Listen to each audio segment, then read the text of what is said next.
Hello and welcome to the Cultured Pull List. In this episode, continuing our preparation for the Flash movie coming out next month, we will be covering DC's Flashpoint. So without further ado, let's get into it.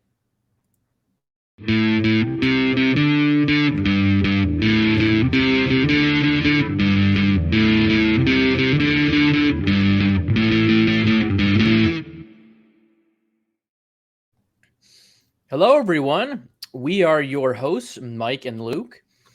If this is your first time joining us, usually what we do on this show, we break down whatever comic or story or anything that we're talking about, kind of give a bit of a synopsis of it, and then we talk about what we do and don't like, all that kind of stuff. And today we're also going to be talking about the adaptations of Flashpoint that we've seen in media.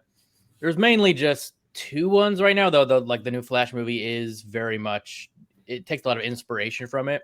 Right. So it doesn't seem like it's gonna be a direct adaptation, but yeah, that's coming up next month. So this is kind of our month of Flash. We're covering all the big Flash stories and stuff that kind of ties into the movie, and you kind of should be familiar with if you want to kind of know what's going on when the movie comes out.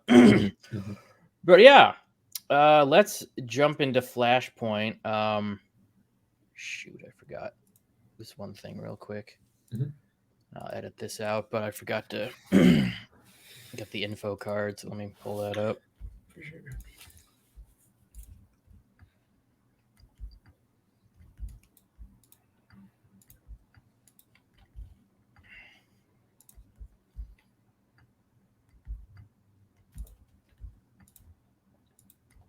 All right, here we go.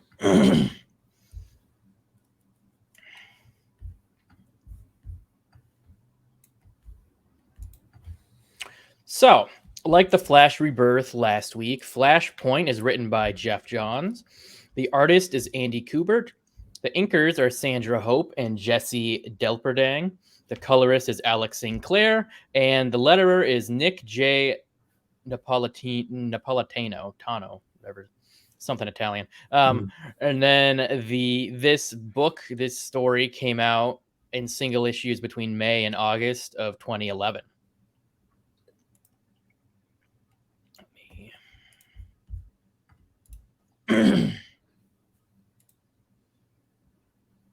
Whoops.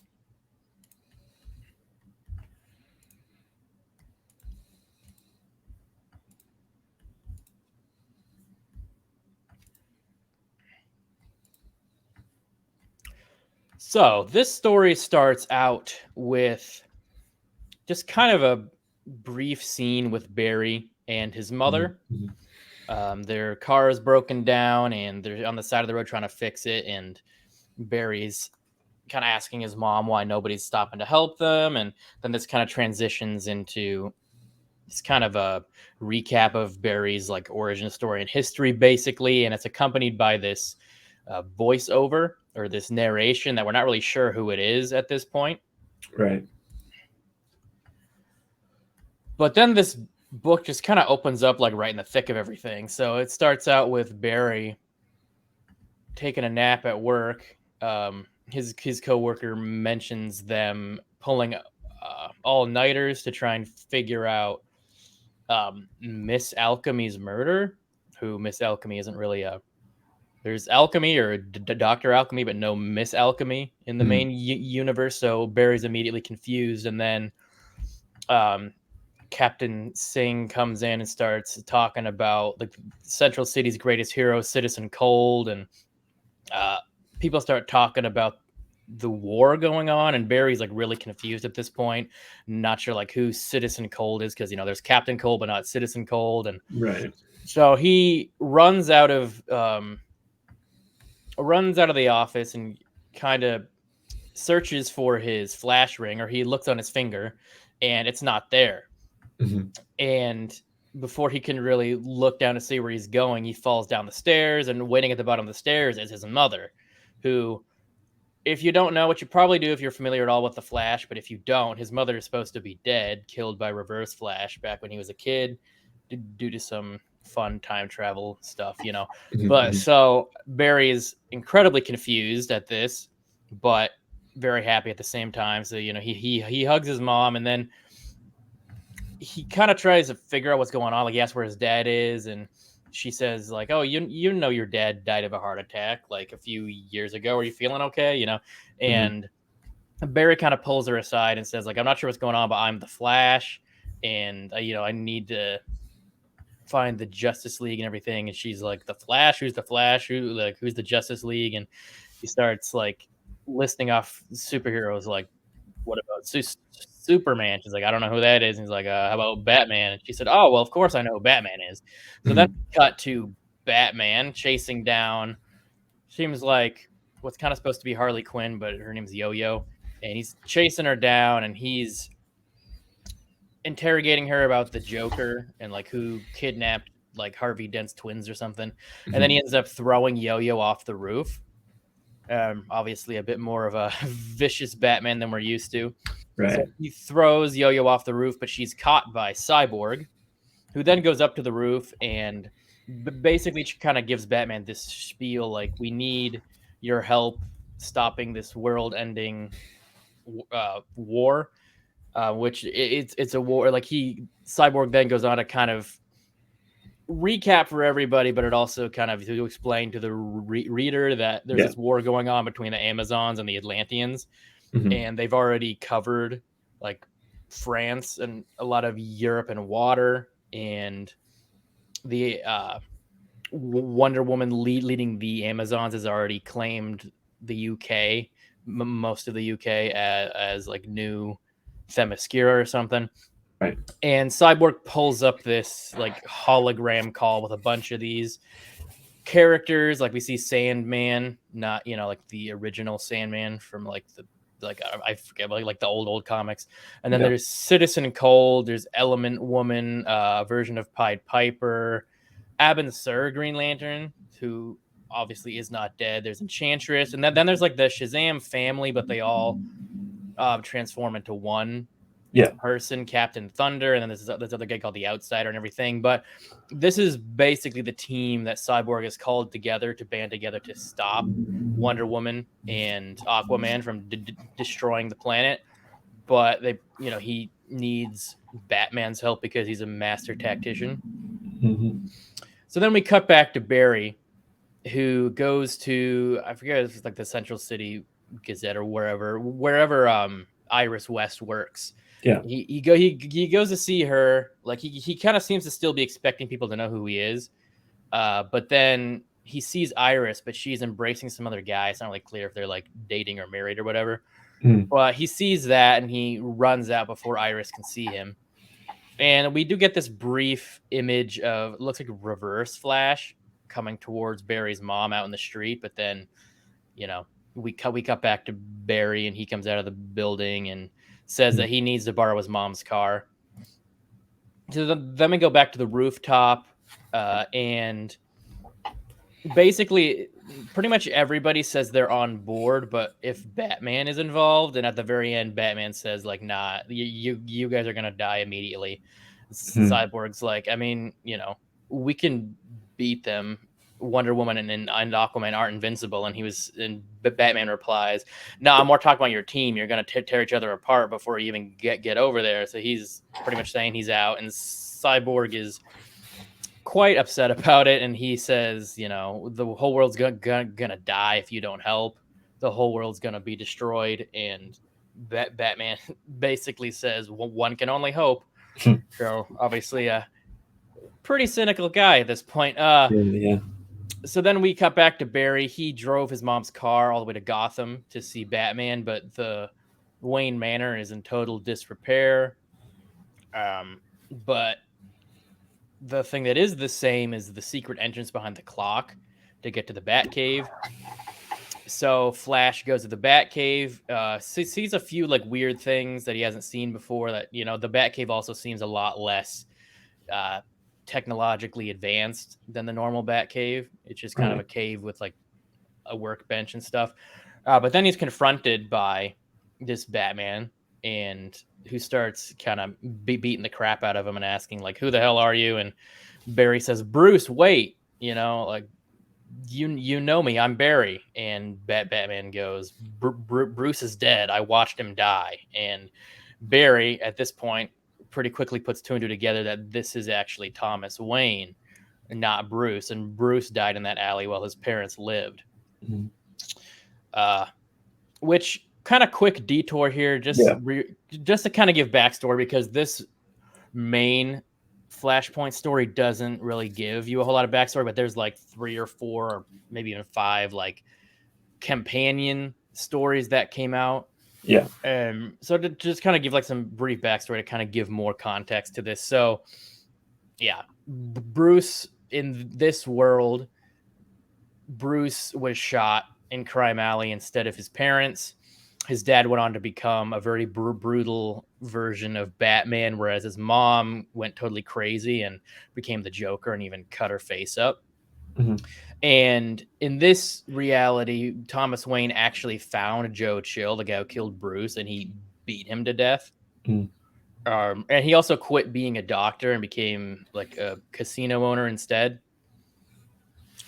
Which I guess kind of makes sense. It'd be kind of hard to, the whole like do no harm thing of being a doctor when you're killing people with your bare hands.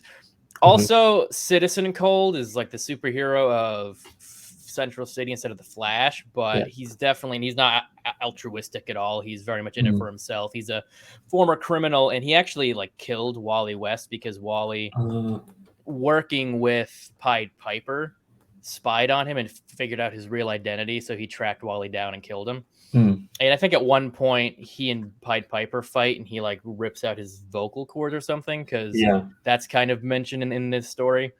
And then with the whole Atlantean Amazon conflict, they were kind of allies at first, but then Wonder Woman, like Aquaman, cheats on his wife Mara with Wonder Woman, and Mara gets jealous and kind of attacks, brings some of her forces and attacks Wonder Woman, but Wonder Woman ends up killing her and wearing her helmet as her crown, as a warning, but that kind of kicked off the whole war between the two nations.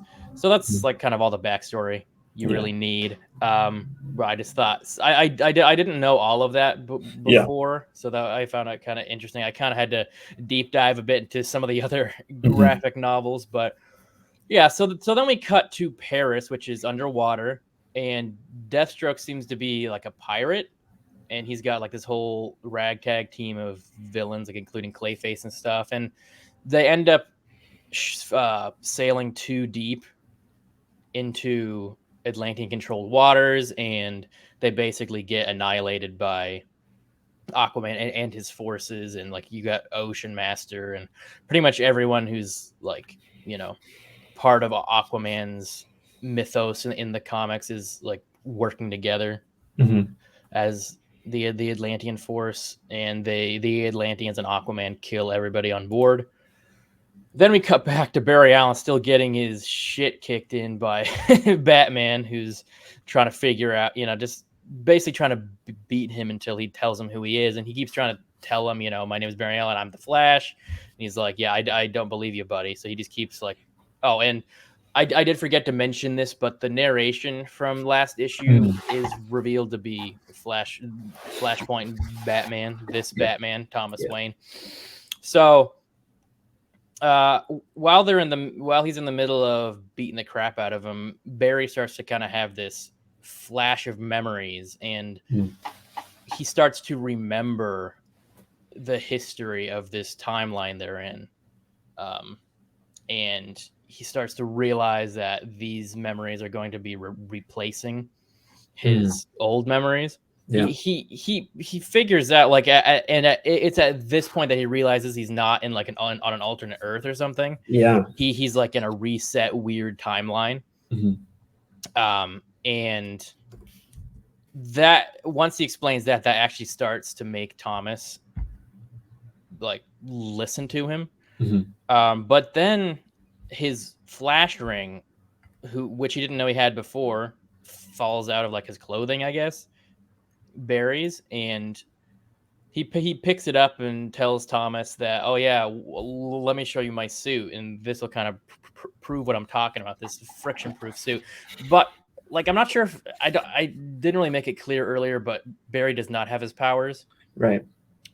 So he lets the suit loose, but it's actually Reverse Flash's suit, and at this point, Barry figures that Reverse Flash has caused this weird timeline, and he's basically taunting him at this point. He tells Batman that they need to find Reverse Flash and somehow defeat him and force him to put everything back to normal. And what kind of seems to convince Thomas to help him is that, he says, like, in my world, Bruce survived and we're good friends and everything. And Thomas seems to convince Thomas. But they need to. Barry says he needs his speed for them to be able to defeat Reverse Flash. So, kind of a sidetrack, but to the story, for some reason they cut to Steve Trevor, who I feel like this scene is mostly just to show that he and Wonder Woman aren't really a thing, but also during this scene where he gets captured by the Amazons and Wonder Woman uses the lasso of truth to get him to spill on stuff. We also learn that he's part of a resistance, and Lois Lane is there, and she's like spying on the war going on and sending information back to Cyborg. Right. And it's also revealed that the Amazons have a spy, or have an informant. And what Steve Trevor told them lines up with what their informant said. And then it's implied that Steve Trevor's killed. Yeah. Then we go back to Wayne Manor, and we see Barry has set up this weird, like, electric chair type contraption with chemicals on it to try and recreate the accident that gave him his powers. And Batman kind of tells him he's crazy, and Barry, doesn't seem to care because he's pretty desperate at this point. So they're just kind of waiting for the lightning to strike. Luckily, there is a storm going on, and Batman even makes a comment, like, well, you need lightning. Luckily, you're in Gotham where it's like always storming. Right. So the lightning rod goes up. They only wait like a few seconds, and then the lightning hits the lightning rod. Seems to be doing something, but it turns out all it does is just set Barry on fire, and he gets horribly burned. Then we cut to Cyborg's lair in Detroit, and he's talking to the president, which they definitely based the likeness off of Obama. Yeah. But he's talking to the president. The president's basically saying, like, yeah, we're gonna, you tried your best to recruit a team, but it didn't work, so we're just gonna send in the army to fight Aquaman and Wonder Woman. And Cyborg isn't happy about this, but he doesn't really have any recourse at this point. And yeah, he is like, it seems like he's a government agent. Yeah. He isn't really working alone or as part of a team. But we see that Element Woman was kind of hiding in the background and listening to Cyborg's conversation the whole time. Then we cut back to the Batcave, and Barry wakes up with a start from his injuries, and he's still just saying he needs a bigger bolt of lightning. And Batman says, like, you have 3rd-degree burns on like 70% of your body. You need to just you're lucky to be alive. You need to just take it easy. And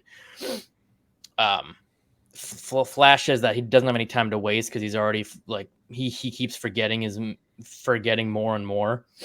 His memories are being replaced, and he says, I have to try again because I can't forget who I am, and if we wait any longer, I might forget your son. So that that kind of shifts Thomas into high gear. So he takes him back to the roof. They kind of try and set up the contraption again. It's kind of destroyed, but they do their best. And pretty soon after that, they get hit by lightning again, but the crack sends Thomas off the roof, hurtling towards a spiked fence. but for whatever reason, this seems to do the trick. I guess because it's kind of suggested that because it's more lightning, I guess. Yeah. But it gives Barry back his powers, and he's able to save Thomas. And he says, "Told you, I'm the Flash. I have powers." So then we go back to New Themyscira, formerly known as the UK, and we see Lois Lane. She's running away from the Amazonians and kind of recording like. She seems to think she's probably gonna die, so it's kind of her last recording. But then she ends up meeting the Resistance. That's in the UK. It's made up of Etrigan the Demon and Grifter and a couple other characters. I'm not really sure who they are. Yeah. And I'm pretty sure Grifter was a Image Comics character. Yeah, he was one of the characters. It might not have been Image. It might have been one of the other imprints that DC bought out. Yeah. But maybe Wildstorm or something like that. I don't know. Yeah, kind of like the Authority. Yeah, exactly. Yeah. So yeah, you got integrated into the comics, which is kind of interesting. So then we go back to Barry. His wounds are healing really fast, and Thomas is surprised by it. But Barry's just kind of like, yeah, that's one of my powers. So Thomas tells him to put on the suit because it's friction proof, and he's not gonna lend Barry one of his, but Barry doesn't want to wear Reverse Flash's costume, so he makes a remark that he in theory could like vibrate the molecules and change like the frequency of them or something to make the yellow fabric red like his normal suit. But then he says it'd be easier to make a new suit with the materials there, so he just with his super speed just puts together his classic costume. Right. Then he and Batman try and find basically whatever heroes that can help them, and they see that Hal Jordan does exist, but he's just a pilot. He's not a Green Lantern because Abin Sur is still alive, and is kind of like the Earth's Green Lantern. And then Barry suggests they go after Superman, but Batman says like there's no being like that matches your description. But then Barry kind of explains how he crash landed on Earth and everything, and Thomas says there was a rocket that landed in the middle of Metropolis, so they assume that Superman was on board that but didn't land on the Kent farm, so something else happened to him. So they go and talk to Cyborg and enlist his help to basically hack into the government records and figure out what happened to Superman.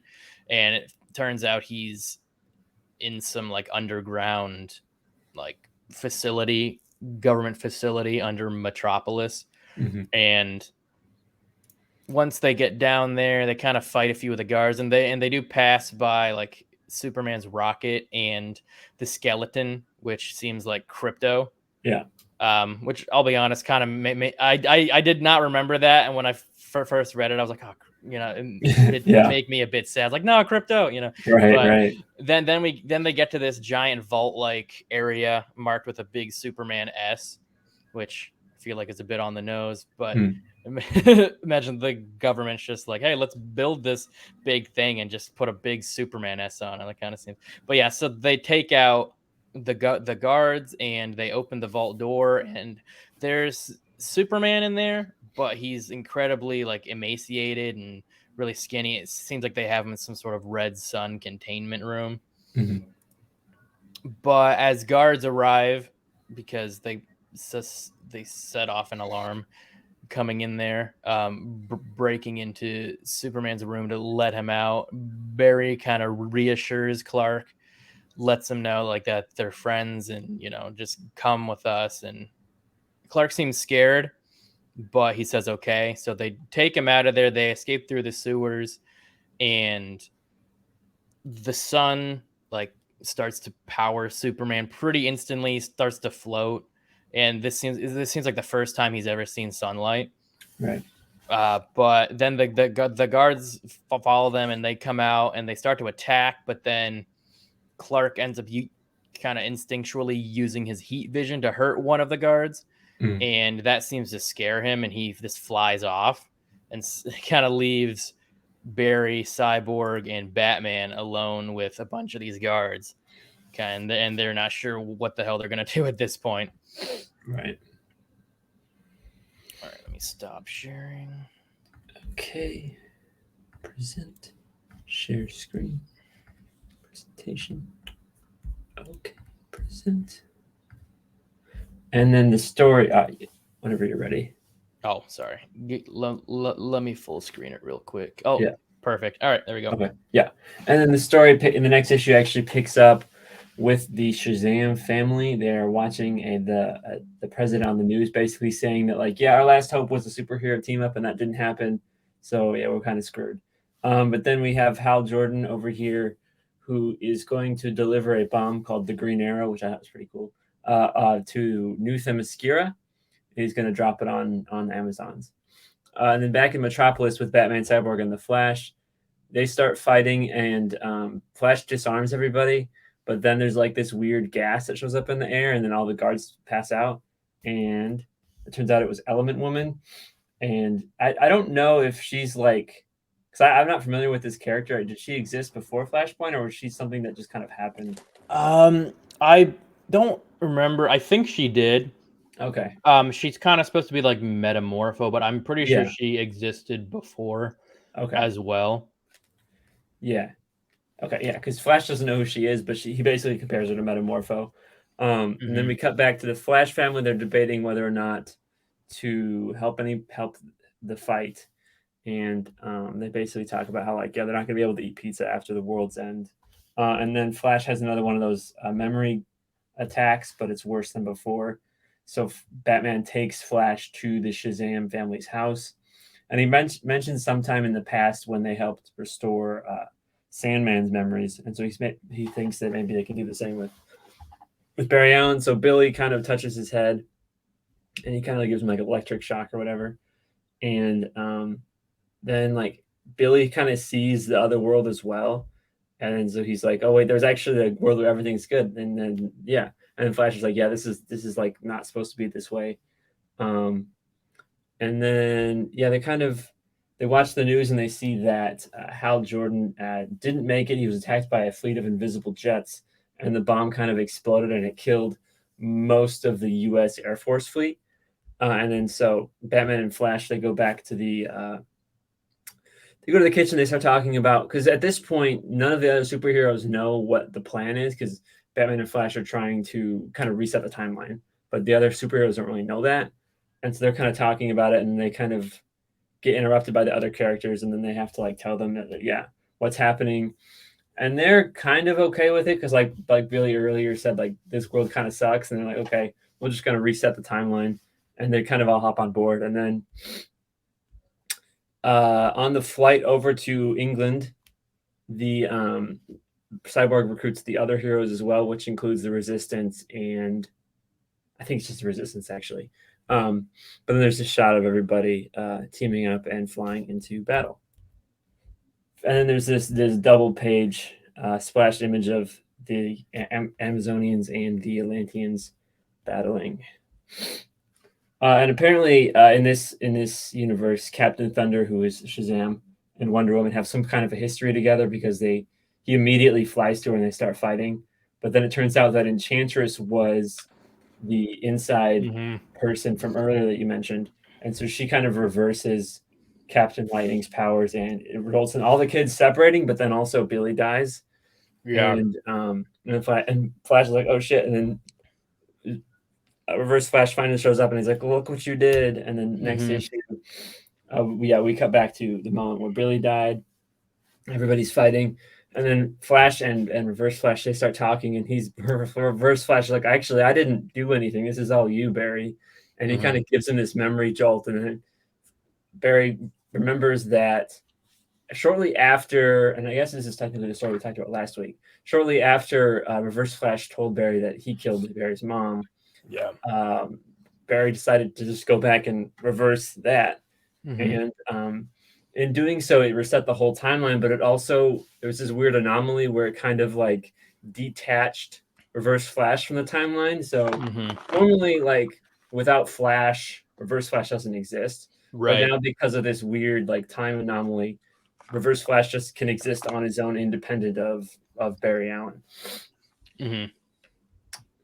Yeah, and then there's this another double page splash image, and then Reverse Flash kills Batman. They start fighting some more, and then as Reverse Flash is monologuing, Batman. Well, I guess he doesn't kill Batman because Batman's up again. He hits him really hard, Yeah. and Yeah. then Batman gets a sword from somewhere, and he basically just kills Reverse Flash. Yeah. And then they're fighting, and then the Resistance shows back up. The Resistance shows back up, and they kind of save them at the end. But then Superman shows up again, and then he's fighting. And I do kind of like this suit a little bit. It's kind of like an alternate thing. It looks kind of cool. Mm-hmm. Yeah, and then so basically Batman's like, hey, just go back in time and just kind of undo it. And Barry's like, I don't know if I can do that. And he's like, sure you can. Here's a letter that I wrote to my son, and just give it to him when everything gets back to normal. Mm-hmm. And then he goes back to his mom in that time, and he's basically talking to her, and he basically fills her in on everything that's happening. And he's like, I can't even really travel back in time without the cosmic treadmill. And then she's like, well, you kind of found me now, and so if you can just right. do that again, just let me be your lightning rod or whatever, and just like follow me and all that, and be able to set everything right. And Barry's like, well, then you'll be dead. And she's like, well, how many other people are you going to save? And blah, blah, blah. And it's kind of this sweet little moment. And then he goes back. Yeah. And there's this image right here. I'm guessing that this is the current Flash, the darker one. And then so he kind of goes and he stops the Flash from rescuing his mom. And there's this image of, I believe Pariah is her name. And then there's all these other characters. And I think that there's mentions of 3 timelines. Yeah. This is like the current timeline. This is like the prime timeline. This is like the one with the Authority and Grifter. And I don't know what this one is. Basically, this kind of branches all those timelines together and creates the New 52, basically. Right. Yeah. And then so we start back up where the comic started. He wakes up and then he finds out that everything is back to normal. He runs to Bruce, who is currently Batman, and they have a conversation and how he fixed everything. And then Bruce is like, yeah, no, I get it. I would have done the same thing if I had your powers. And then he gives Bruce the letter, and then Bruce kind of just breaks down and cries, and that's it. Oh yeah, we kind of didn't mention. I think, did you mention that Thomas gave Barry the letter to give to Bruce? Yeah, I did. Oh, you did. Okay, that was. Well, my bad. Yeah, right here. Yeah. Oh, right. Yeah. That's Flashpoint. That is Flashpoint. Yeah, and that launched the whole like New 52 thing. Like at the very end, we see Flash and Batman in their New 52 suits. Right. And even one with the whole thing, you can see the Justice League in their New 52 suits as well. Right. Yeah. Exactly. So this kind of launches that whole thing, which honestly, like for most of my comic collecting like history, that was the main storyline going on because I didn't really start collecting comics to like 2012-ish. Like actively. Yeah. So like I know a lot of people were kind of like bent out of shape about a lot of the changes that they made, but like it was never really an issue for me, to be honest. I was just kind of like, oh, it just was what's happening in the comics right now. But yeah, that is Flashpoint. That seems like the main story that the new Flash movie is drawing from. Though it's obviously not a straight up Flashpoint adaptation. But it's kind of inspired by the story in general. Yeah. Right. Which I mean, I don't really have a huge problem with because I feel like that happens a lot in comic book movie and TV show adaptations. Right. They're just kind of like inspired, but aren't necessarily like, a shot for shot remake like a lot of animation movies are. Yeah. So it doesn't bother me as long as they stick to like the themes of the original story and like the same like feel, I guess. Right. But yeah, had you read Flashpoint before? I did not read Flashpoint. I'm familiar with it. I'm sure most comic book fans are. Sure. If you've ever watched a video on the Flash, they probably mentioned it. But it's probably the most iconic like DC like event besides maybe Crisis on Infinite Earths. Right. And so obviously, I've heard about Thomas Wayne and the Wonder Woman Aquaman thing, and I've never actually read it before. But okay. I was familiar with it beforehand. Yeah, I was familiar with it from the movie. I saw the movie first. That was my introduction. And then I read the comic at some point, probably like 6-7 years ago. Yeah. So this is my first time rereading it, revisiting it in a long time. But yeah, what did you think of your I first thought it time was reading really through it? good. I really Yeah. like that it kind of just throws you in. You have to figure it out Yeah. along. I thought that was really cool. Mm-hmm. Another thing, it's kind of it was only briefly mentioned, but it was basically saying that like it's not like a different reality. It's sort of like just Mm-hmm. it's basically Earth Prime, but it's a different timeline, which I think Yeah. is cool because a lot of times with modern time travel stories, it actually just like Mm-hmm. part of the There multiverse or isn't whatever. much of a distinction between the And, timeline and yeah, and a it different just kind of Earth. Or, muddles yeah. it, and it's really confusing. But I really like that. Like, no, this is the same Earth. It's just a different timeline on the Earth. Yeah, I like that too. I feel like it kind of gives more stakes Yeah, to it as well, which I feel like the stakes are really good in this. yeah, And like there is like a feeling of hopelessness throughout the whole story. Like right. there's no way they're really gonna like. I feel like a lot of stories would have him just like save this world, Yeah, whereas this is like the world's screwed. He needs to go back, and I right. feel like there needs to be a huge reason why Barry would be willing to go back and essentially re-kill his mom. Yeah, I think they do a good job, having those stakes where it makes sense that he goes back and he does that to save like right. the world basically. Mhm. Um, so yeah, I thought it was really well written. There were a lot of Yeah. like really good like character scenes. It Mhm. wasn't all just action, and I thought this is one of the most interesting like alternate like timeline or Yeah, world stories. yeah. I like that they weren't afraid to make things like suck. Um, and yeah, I really liked the art too Yeah, by Andy. I think it's Andy Kubert. Yeah, mhm. it reminds me a lot of Jim Lee's art, Yeah, which I think is really good. So yeah, I really liked this. I really enjoyed the mhm. whole comic. It was pretty cool, and just like the world in general is very interesting. Like kind of reading the spin-offs or the tie-ins and stuff. But Yeah, yeah, so let's talk real quick about some of the adaptations. mhm. So have you ever watched like the Flashpoint Paradox, I the have not animated seen movie? the animated movie, no. Okay. So I rewatched this and the CW series Mhm, adaptation of it, which yeah, one's good, one's not. So this is like pretty much like uh, it's almost shot for shot from the comics. They definitely change some things. They mhm, they they they take out some characters, add some in, but I liked most of the changes, and they change Batman in that he uses guns, mhm. which I kind of like that Yeah, change. I feel like it further distinguishes him from Bruce mhm. and makes him more brutal. You know, uh, and they kept a lot of the lines the same and everything. They did add some of the backstory that the main Flashpoint comic does not. Yeah, So that was kind of good. I'm glad that they did that. And there was also this subplot where Aquaman like had Captain Atom hostage. He was holding him mhm. hostage, and like his basically his ace in the hole was just to use Captain Atom to just like explode and destroy everything. So at the very end, that is kind of like the world is basically like dying. It's Yeah, it's not just that like it sucks. mhm. So that was kind of cool, and I think the fight between Reverse Flash and Flash, like they changed some of the events of the end, like because that fight was like the very end instead of having some more battle after it and everything. But Yeah. everything else is pretty much the same. The one change that they made that I wish they hadn't is they took away that scene of Barry talking to his mom for the last time, Oh, which I feel like was a really important scene, and you didn't yeah. really get that. Mhm. But they did have that ending scene with Bruce, so that was good. But Yeah, and that in turn kind of launched the DC animated movie universe, yeah. which like was the first really connected Mhm. animated movie universe for DC, and they have like a ton of entries. Yeah. And they recently rebooted it again, but Mhm. yeah, so that the only oh yeah, and there was this weird thing I noticed in some of the scenes. They had this weird Uh-huh. CGI version, like it's Oh, like a 3D rendered version, like for a couple action scenes. I guess because it yeah. was too much work, or it was too hard to animate Mhm. it. So they used CG, and Yeah. it looked kind of weird.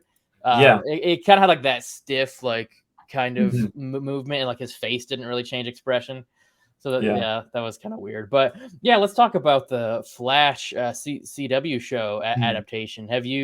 Did you watch I this? watched it when it came out about 10 years Yeah. ago, but I don't remember much of it. Yeah. It Yeah. came out in 2016, and I didn't really remember much of it. I remember I thought it sucked.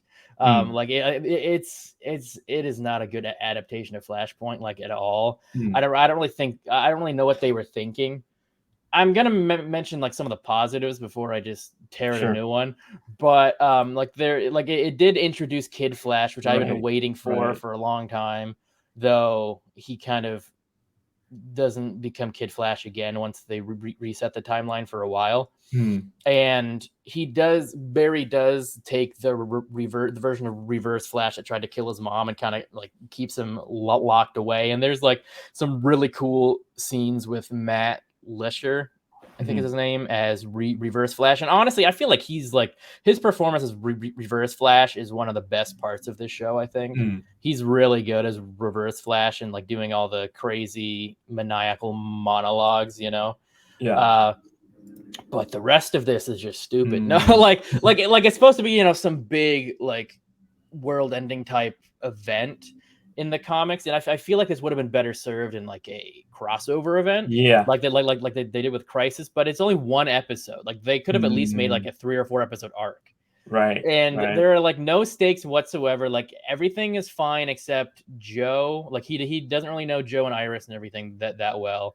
Joe is an alcoholic, and by the end, oh yeah, and there's this villain called Nemesis who like for some reason we're supposed to think he's a threat. Like the whole show, the whole episode, they're like, oh, we got to stop Nemesis, or no, Rival. We got to stop Rival, but you don't see him do anything that awful except for fighting Kid Flash once. There's no like mention of him like killing anybody or really any like why is he a threat, you know?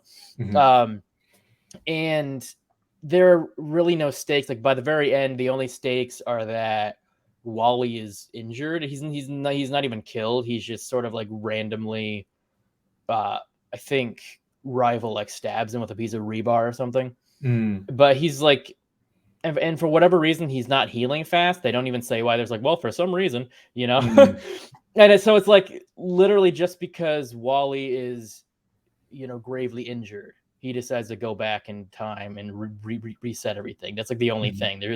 He defeated Rival. There's like it's really weird. Like like there's no real reason for him to go back, and they straight up show him bring Reverse Flash back to that moment, and they show Reverse Flash kill his mom, and I'm like, shit, like that was like a huge leap from like, oh, Wally is maybe gonna die, possibly. So this means that this timeline is the worst thing ever, and I need to go re-kill my mom. And I'm like, what? You know? Exactly. It is not good. It is, So, yeah. Definitely not a very good adaptation of Flashpoint. Kind of crazy, but there is one thing I wanted to say about the CW, because I dog on them a lot because their writing is pretty awful most of the time. Yeah. I will say they do hire a lot of good actors, like charismatic actors who are pretty good. They somehow are able to say a lot of these lines with a straight face, which I feel like, you know, but I feel like even like in the episodes that have really crappy writing, the actors themselves make it somewhat enjoyable just by their performances and stuff. So I think that is definitely like, even though there was a lot of this episode, I was like, this doesn't make any sense. Like all the actors kind of pulled me in at least a little bit. So yeah, but that's pretty much Flashpoint. And then of course in the new Flash movie, we kind of have Keaton's Batman instead of Thomas Wayne, which will be interesting to see. And I'm interested to see how they explain that, because it does seem like, you know, the old Burton movies are canon to this. And then we have Supergirl instead of Superman. She's going to have a larger role than Superman did. So, and also there's another Barry, which will be interesting. Oh yeah. Another thing that the CW episode did, they did do a good job with the whole memory thing and showing Barry's memories being replaced. But yeah, that was about it.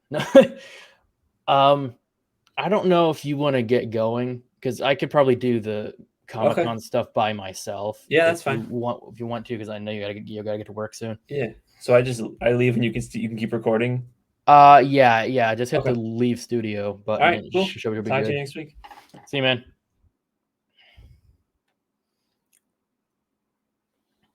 All right. So normally we do a ending segment called Our Cultured Picks, where we talk about some recent comics we've been reading. But instead, we're going to do something a little different because last weekend I went to Motor City Comic Con near Detroit, Michigan, and I saw there was quite a few. Good thing I can edit this. And I had a really good time. Saw a lot of really cool stuff. I didn't get a hell of a lot of footage, but I got a few cool pics. It was a pretty big. I mean, I haven't really gone to that many other Comic Cons, but it was a pretty cool con. There was a lot of cool people there. I got to meet Stephen Amell, speaking of the CW, which was really cool. And I did also see James Arnold Taylor, who, if you don't know, he's the voice of Obi-Wan in the Clone Wars and pretty much every other piece of Star Wars media that has Obi-Wan's voice in it. And I also got to meet Yuri Lowenthal, the voice of Spider-Man and Spider-Man PS4, and I got my game signed by him, and I got to talk a little bit with him. He was really cool. There was a lot of really cool art there as well. This is just like one picture, but there was a lot of really great art there. That is one of the coolest things about at least this Comic-Con. I'm not sure about others, but there are a lot of great artists and you can buy their art, and they are vendors technically because they're selling their art, but it's really cool to just walk through it all and see all the different art. Very cool. And there were a lot of props, a lot of very cool props there. I saw this very interesting comic. I have no idea what the hell it was. the inner 12-year-old kind of came out of me, and I had to snap a pic of that. I got a couple cool things, like a couple cool collectibles I got for really good deals, and I got that replica Witcher sword that's behind me from The Witcher 3. And I also got a ton of comics. I probably went a little overboard with this is just like half of them. Here's the other half, and I mean most of them were only like $1 or so it's not like, but yeah, I got a lot. Actually,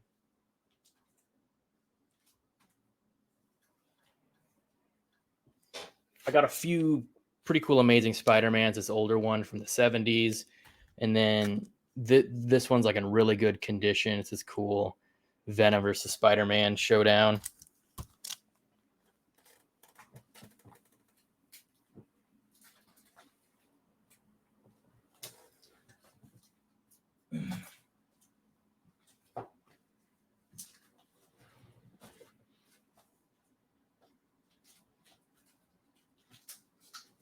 I got a ton of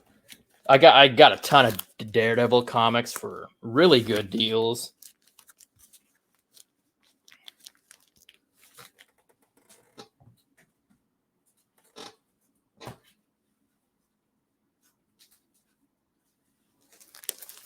And staying on theme with the episode, I got some good Flash comics. Got some classic ones, as well as some newer ones.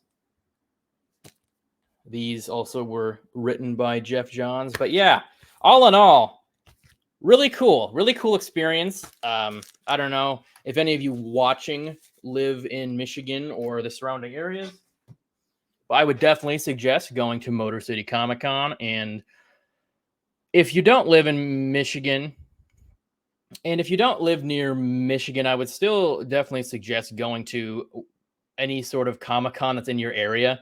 They're definitely a really cool experience. So I definitely check that out if you haven't ever tried going before. But that is our episode. Thank you, everyone, for watching. If you'd like to support us on Patreon, you can find us at patreon.com/theculturednerd. And if you'd like to support me and Luke specifically and our show, The Cultured Pull List, check out our show's specific tier. Thank you to all of our current Patreon supporters: Wesley H., Mitch S., Connor Y., Anna M., Oscar B., Craig L., and Salib K. We have been your hosts, Michael and Luke. Our logo was designed by Jose Navarro, as well as our visual assets, and our intro was designed by myself. Thank you again for joining us. If you'd like this video, please like and subscribe. If you'd like to check out the Cultured Nerd on social media, you can scan the QR code on the bottom left. And if you would like to check out Casual Experts, me and Luke's brand, and our other podcast, Casual Experts Only, you can scan the QR code on the bottom right. Until next time.